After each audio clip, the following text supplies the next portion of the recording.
Karibu ndugu mtazamaji wa St. Anton Cathedral Tanga Media katika novena ya Roho Mtakatifu siku ya 7, ikiwa leo ni Alhamisi ya tarehe 21 mwezi wa 5 2021.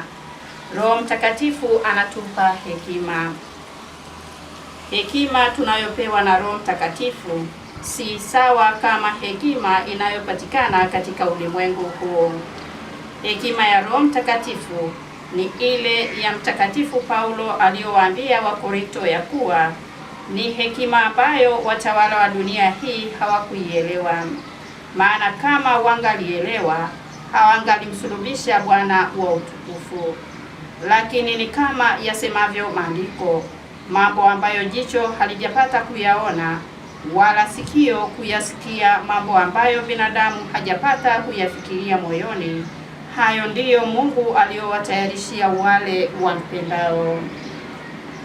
Mtakatifu Paulo alisema kama vile roho ya mtu ndiyo yenye kufahamu na kutambua yaliyo ndani yake, hivyo pia Roho Mtakatifu ndiye anayefahamu mambo ya Mungu na kutufumbulia sisi mioyoni mwetu.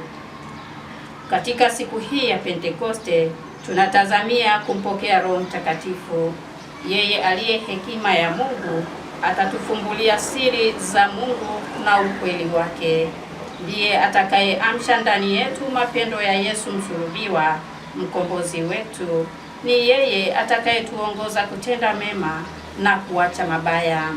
Tunahitaji sana Roho Mtakatifu katika maisha yetu ya kila siku, tupate hekima ya kuchagua na kutenda daima yaliyo mema. Katika novena hii tuzidi kumwomba Mungu atushushie Roho Mtakatifu, atujaze na hekima yake. Tuombe.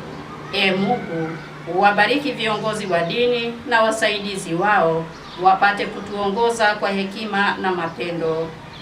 Bwana, twakuomba utusikie. Roho Mtakatifu, utujalie hekima ya kutambua mambo ya Mungu na kuyatekeleza kwa uchaji. Bwana, twakuomba utusikie. Utujalie kuyajua mapenzi ya Mungu na kuyapokea kwa furaha. Bwana, twakuomba utusikie. Uamshe ndani yetu mapendo ya Yesu msulubiwa, utuwezeshe kutimiza vema wajibu wetu kama wafuasi wa kweli wa Kristo Bwana wetu. Bwana, twakuomba utusikie. Utuwezeshe kuchagua daima yaliyo mema na kuyatekeleza, tupate kulijenga na kulidumisha kanisa lako hapa duniani. Bwana, twakuomba utusikie. Utuepushe na mafundisho yoyote yaliyo na upotovu. Utujalie hekima ya kuzidi kutambua ukweli wako na mafundisho yako yaletayo wokovu. Bwana, twakuomba utusikie.